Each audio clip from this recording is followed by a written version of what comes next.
This episode is proudly supported by OpenTable. Nearly 1/3 of diners are booking same day.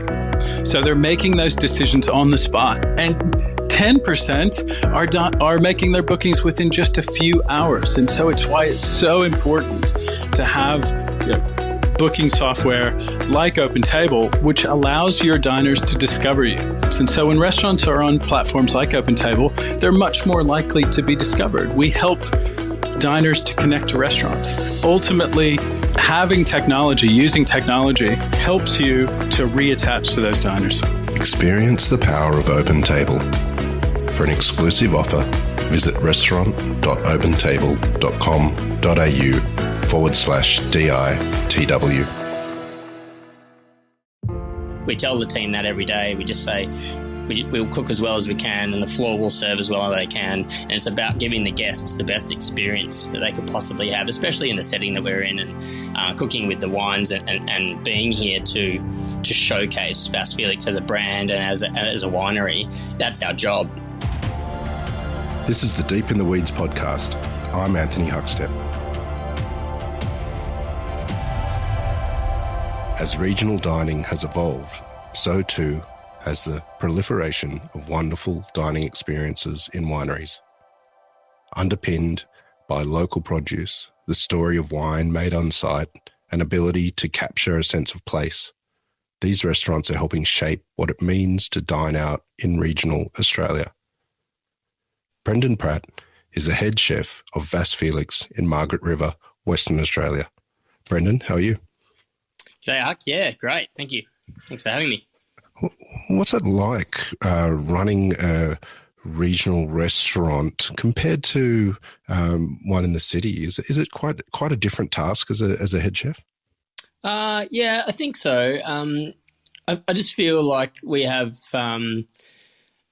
we're very lucky to be sort of close to a lot of our produce and feel like quite a connection. And a lot of the time we might be getting delivered something by the actual farmer themselves, which would it's obviously an amazing thing and probably what most chefs would love to have. And we sort of just get it without a choice. So pretty lucky in that way. And I guess just in terms of other things, it's probably harder in some ways with produce too, because you don't have access to it on a daily basis.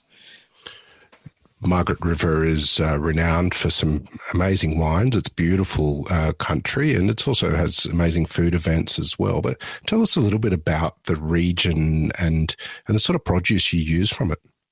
Oh, I mean, as a region, we are super lucky to be down here, and I think we just had a morning tea for Virginia Wilcock, who is our chief winemaker, and she's been working here now for 15 years. And she just summed it up, just saying we are all very lucky to be in Margaret River. And I think, even without talking about all of this things that the world are going through at the moment and how lucky we are in the region, just in terms of the produce we have, the amazing wineries, the climate that we have varies so dramatically. Super salty, and that sort of just influences everything, I think. So, yeah, super lucky to live in a region like this, and it's beautiful every day. I leave my house, I've got a 15-minute drive through amazing country to work. So, yeah, I feel lucky every day. It's spring at the moment. Is there one or two local producers that you could tell us about that you're using at the moment? Yeah, Gemma McCabe, a local little grower down the road, probably 10 or 12 Ks away. She is a farmer that practices organically and biodynamically, and she grows her produce at a place called Burnside Organic, which has some little cottages to stay on and things, and we buy bits and pieces from her, and she's amazing. There's some awesome ducks and chicken from Wage and free range duck, which is just up the road, probably, sort of 50 odd Ks up the road. But again, just super pasture raised, and some amazing lamb from down in Albany, which is all the same again, all regeneratively farmed, and just sort of, we try to sort of focus on people that are looking into the future, I think, which, very lucky to have the ability to do that. So take us into the kitchen and your approach with your cookery, given you're in a regional location. Is there a focus on the local clientele as much as there is on tourism? How do you approach what you offer? Yeah, I think we've been here. We've been pretty stable for it's a 30-year-old restaurant, and the winery being over 50 years old itself, it's pretty established in its hospitality offering and sort of what they strive for.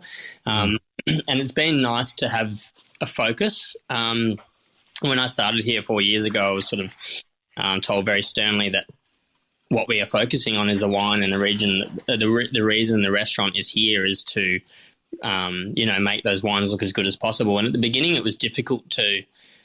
I felt like it was a bit of a box that I couldn't get out of. But now it's such a defining way, and it defines the way we cook. It keeps us inside a box. We can't get too eccentric, but we find ways to sort of get out of that box. Keeps us balanced, keeps us focused. And I guess our cooking is just simple. We just try and be as simple as possible, keep the produce sort of doing what it does, but manipulating it to look as good as it can and show the wines as well as it can. I want to explore a little what you do at Vasse Felix in a little while, but take us back to when you were young. What sort of role did food play in your family? Oh, I've been very lucky for this, and I don't think I realised it until about 5 years ago. My parents have always loved food. My dad and always had sourdough mother under the stairs. I grew up in North Fremantle. Wow. He had a mother under the stairs and always made our bread. And I didn't see a microwave until I started my apprenticeship when I was 17. And my mother always has made her own pastry for everything that she's always baked at home, and Dad's always cooked. And it was my dad's way of relaxing. So it's always been an important thing and an important part. And I don't think I ever thought I'd turn that into a career. And my dad always just said, whatever you love to do, try not to do that as a career because you won't love it anymore. But that didn't stop me, and they, I was very lucky when they supported me as much as they did to do what I wanted to do, and it's paid off. Well, tell us about sort of your first early moments in the industry. Do you remember your first day in a commercial kitchen? Yeah. I don't think I could ever forget that. I peeled 15 kilos of Jerusalem artichokes with a spoon. So that was it. And then I knew, and then I sort of moved on to 15 kilos of prawns. And I think that was my whole 8 hours. And I went home, and my mum asked me, "Oh, well, what are you going to do now?" And I said, "I'll go back tomorrow and do it again." And I think I knew then that was didn't matter what I was doing. If I was holding something that I thought was interesting and learning, then I would just keep doing it. And I've loved it ever since. Tell us about some of the venues you've worked at and the real sort of integral moments that have helped shape the chef that you've become. Yeah, I think I worked for Chris Taylor at Fraser's and did my apprenticeship there, and his focus on young people and teamwork and building people and training people, and also produce, and his love for West Australia and Australian things back in the day. I think when there wasn't as much focus on local produce was a really sort of defining moment. And then I moved to London I might have been just 20, I think, when I left the country. Wow. And was lucky enough to have a spot at the Fat Duck and the Ritz in London, and then moved on to the Ledbury. And I think I was just very lucky to fall into the right hands at the right time with people that have, I seriously admired and still do to this day, and just all the chefs in those kitchens. I think it was nice actually to sort of leave Perth and thinking that maybe you were okay at what you did, and all of a sudden realise that you're right back at the bottom of the ladder again. And just see that there's just so many people out there that are so good at what they do, and I was just inspired by that to work harder and faster every day. Hester Blumenthal's ability to sort of challenge the realms of gastronomy really put the Fat Duck on the map and got the world's attention. Do you have any stories from your time there? I think that, the thing that really sort of hones me back is that need and desire for perfection, and not just perfection in produce or whatever, but the preparation was so detailed and minute. And they had this, working in the prep kitchen out the back, sort of 15 or 16 or 20 chefs working out in a different kitchen across the road that did a lot of the mise en place in the morning while the other guys were setting up and getting ready. In the service kitchen they had a big whiteboard, and on this whiteboard was everything that was written down in sort of that needed to be achieved for the day in the morning, and then they'd rewrite it for the afternoon. And it was sort of down to the gram, like 1 millimeter by 1 millimeter diced. Wow.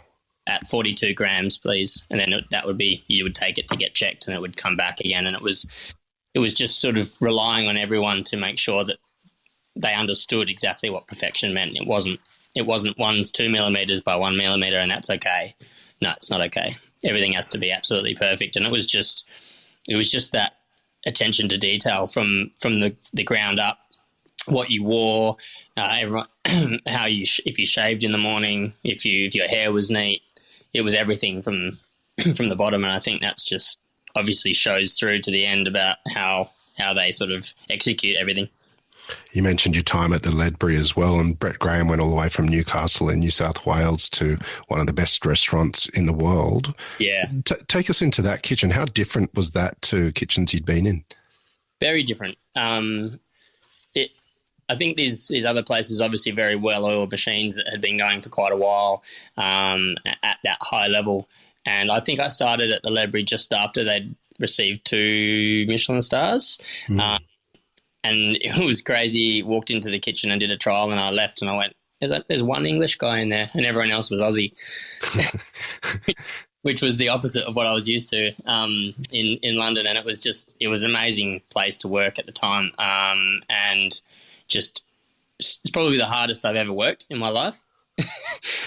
What was expected on a daily basis was just incredible because of his ability and his desire to be better every single day. And that sort of forged everyone else to want to be better. But I remember watching him. We got some fresh scallops in. Amazing scallops came in, and it was about 2 minutes before service. And he said, "Right, we're shucking these." And I was like, "Oh no, I'm already in the weeds. I can't do this." And I think there was 6 of us shucking 2 boxes of scallops, and he did 1, and he beat us all. Wow. And I was just like overwhelmed. It was just sort of this moment of realizing just how amazing he is every day. And he's there when you left at night at whatever time that was, 3 a.m, and he's like, "Don't worry, mate, I'll finish this job for you." And you leave, and then at 5 o'clock in the morning you come back and he's still there, and he's still there at night when you leave. It's just that pure dedication and love for what he does. What sort of impact did these restaurants and those mentors have on the way you operate as a head chef now? Yeah, I think just the work ethic, leading from the front and being there first and leaving last, and just making sure that the guys that come into the kitchen feel needed, feel like they have a sense of place, feel like they're contributing to what they do, and giving them ownership of why they come to work every day and the dishes. And we all create together. The whole menu is a big team-based thing. We have a big white tiled wall that's behind one of the sinks, and it's just covered in whiteboard marker of ideas and what's next and what's to test and what's to play with. And it's just up to anyone to bring an idea and try it. And it might not make the menu, and it might not make anything, but it might also bring ideas for future time, and it might also shine on the menu and be something that we love every day. Tell us about your time returning back to Australia. What was it like after that whirlwind experience in the UK, re-immersing yourself in the culinary landscape here?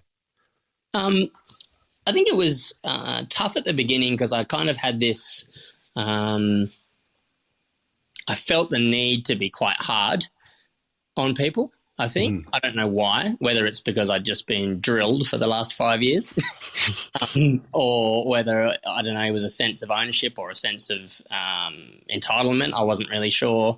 But I was pretty glad. Yeah, I got my first head chef role. I think I was 26 when I came back, and it took me about a year to settle into it, and it wasn't quite right. And my best mate and another good friend of mine were working with us at the time, and they both sat me down after about a year and just said, "Mate, you're really good, but no one likes you, and no one wants to work here." And it was this really sort of eye-opening, awakening moment for me of, I don't need to be nasty, I don't need to be tough. It's more about mentoring and making people feel comfortable. And since I've sort of learned that from those guys, and I'm seriously grateful that people had the balls to tell me that rather than just leave, I think, I was very lucky. And since then, it's just changed the way I go about everything and to change the reason I come to work. Was it hard to make those changes from what you had learnt and what you thought was the path to success? Was it hard to change for you?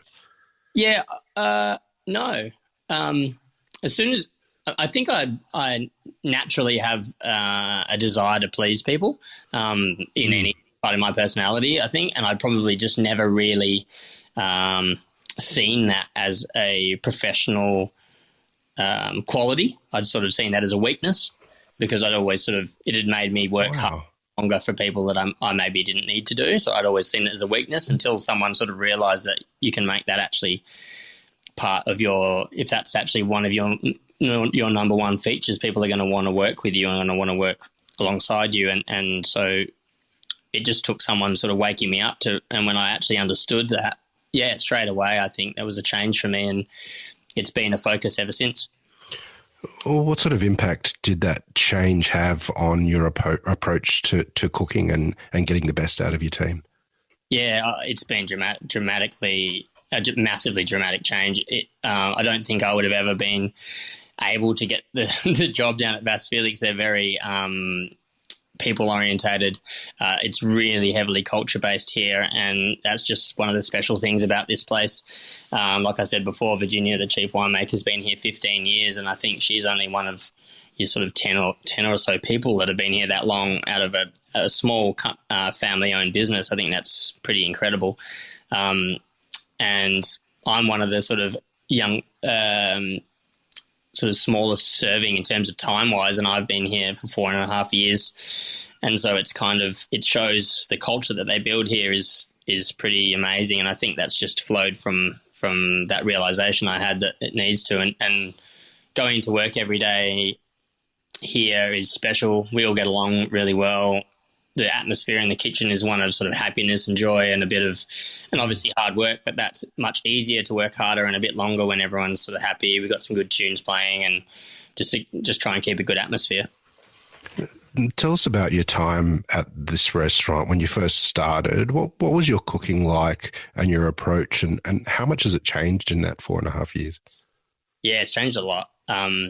I think when I started, the restaurant had an amazing reputation, and Aaron Carr, who had left, he'd been here for 21 years, I think it was in the end, and he moved on to open his own place in Dunsborough called Yarry, which is doing great things, and so I sort of felt a big weight to continue doing what he was doing, and the full team was here as well, and so I sort of felt this need to please them and to kind of continue what they were doing. And it probably took me a year really to find any sort of style.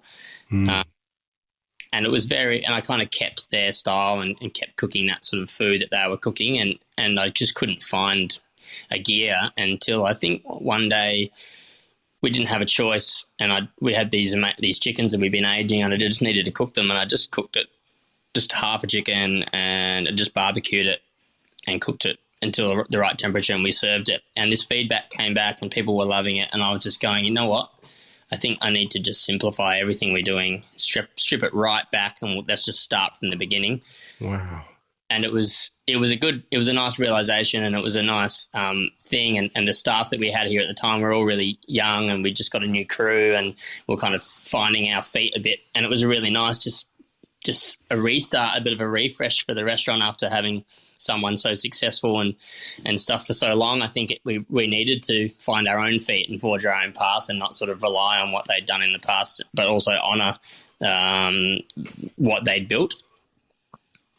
These changes that you made for yourself, and then also with your cooking and stripping things back, has resulted in just recently winning Regional Chef of the Year. Vasse Felix won Restaurant of the Year. How does it feel to be honoured in that way and have the team and everything that you all do celebrated like that? Oh, I struggle for words.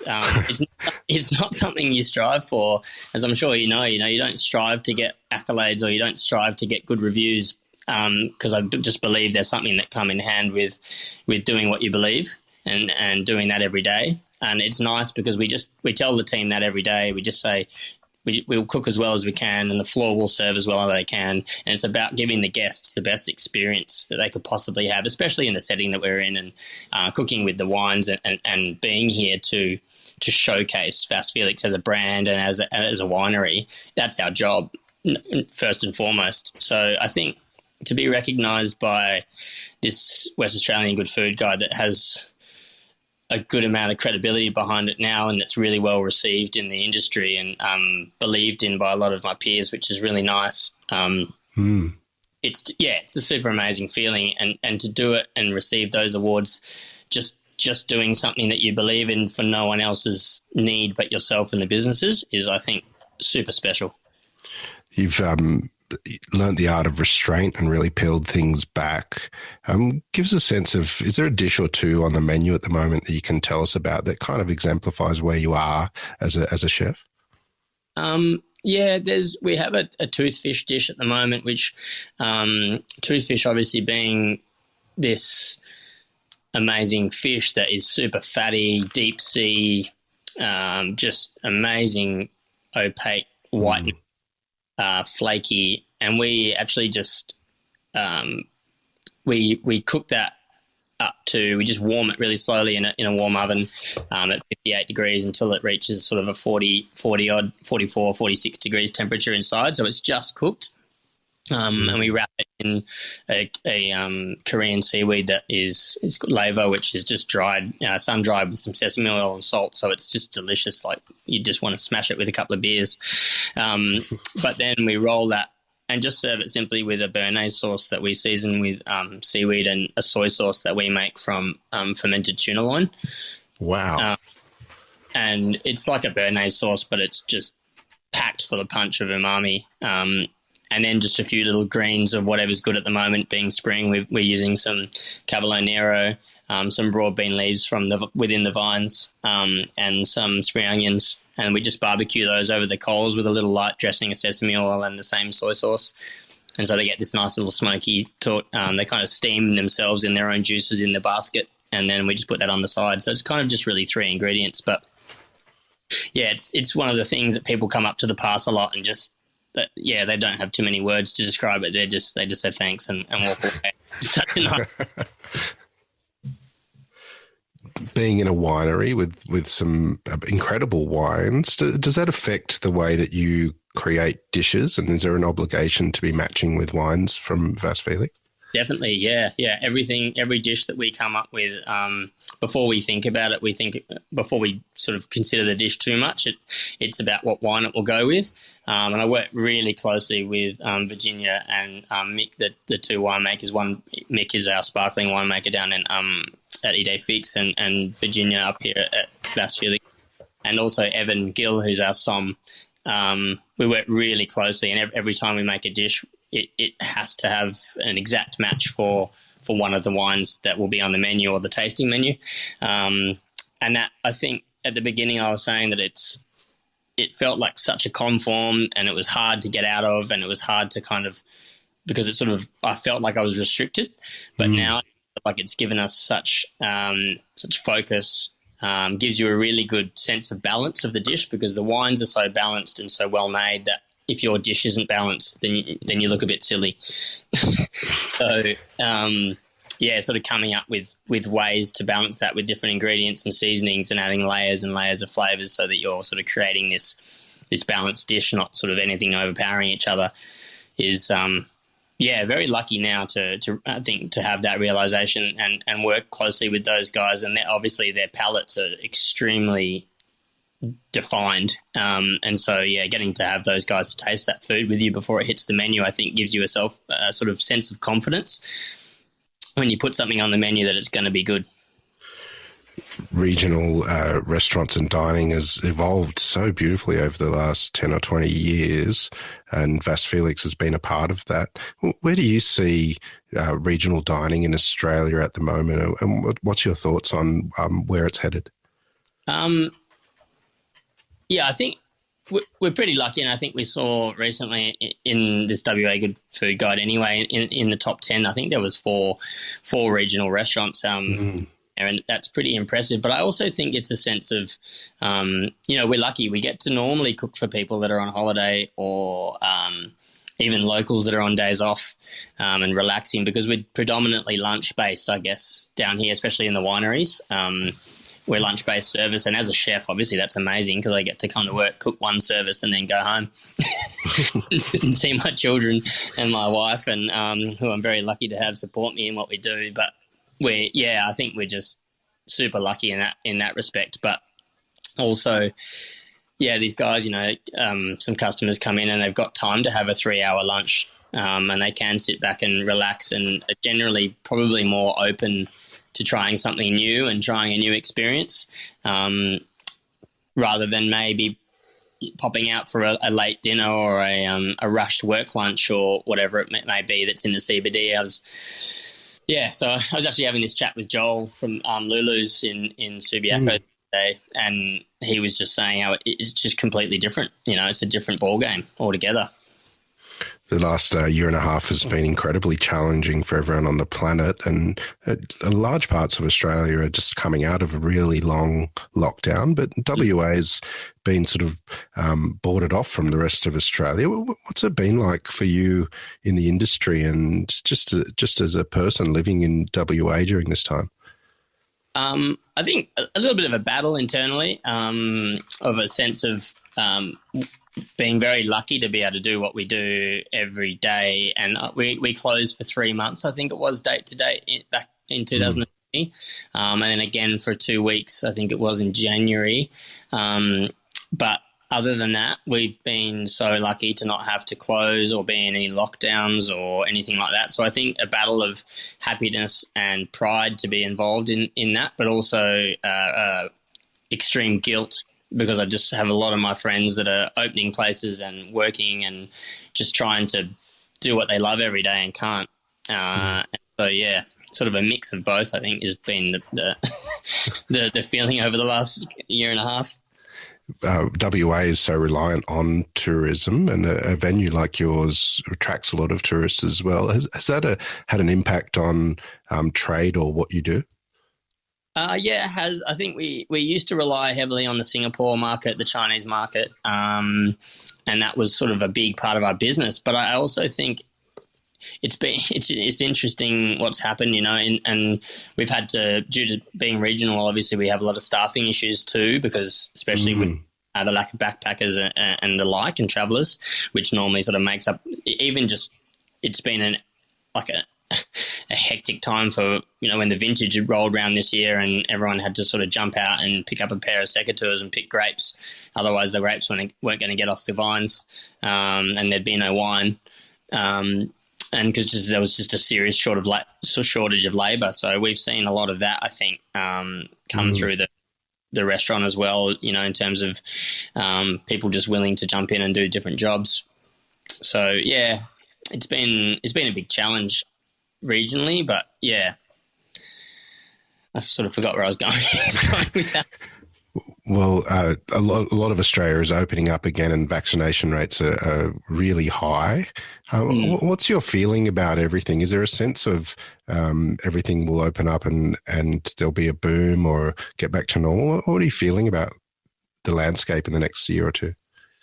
Yeah, I think there's definitely going to be some challenges, especially with these sort of forced vaccination bits and pieces that are happening now. And obviously there'll be a bit of retaliation to that. We might see a little bit of my sort of hunch is that there's going to be a bit of trouble in terms of import and export and maybe some strikes and bits and pieces with trying to get things that we sort of normally don't even have to think about.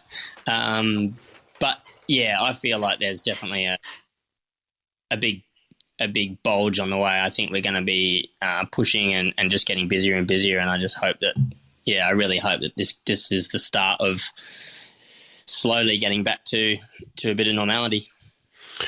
You went against your parents' advice and went for a career doing something that you love, but tell us about that. What is it that you love about what you do? I think probably the main thing is the camaraderie. Working with people in the same situation who love what they do, who have a serious, it's so refreshing, and I just get inspired every day by coming to work and working with people that are pushing to better themselves. And it's, it's an industry that if you just sit on your laurels, you don't get anywhere. You really need to sort of push yourself every day as much as someone else is going to push you. It's all up to yourself to read and to learn and to constantly see what's going on, adapt. I just feel the friendships I've made, I think probably 95% of my friendships now are all hospitality based. And probably because I drink too much to be friends with other people. Not that that's a really nice thing to say, but my parents obviously have been amazingly supportive and have always given me everything that I've needed and all the support I've needed to do this job. I think my dad was just shocked because he loves cooking so much that I could do this and love it at the same time. Well, Brendan, it's been amazing to catch up with you and congratulations on the incredible accolades that you've been receiving. Good luck in the future. We've loved having you on Deep in the Weeds today to hear just a part of your story. Keep in touch. We'll catch up again soon. Great. Thank you. Cheers again. This is the Deep in the Weeds podcast. I'm Anthony Huckstep. Stay tuned as we take a deep dive into the lives of the incredible people who ply their trade in the food and hospitality sector. Special thanks to executive producer Rob Locke for making this all happen. Follow us on Instagram at Deep in the Weeds Podcast or email us at podcast@deepintheweeds.com.au. Stay safe and be well.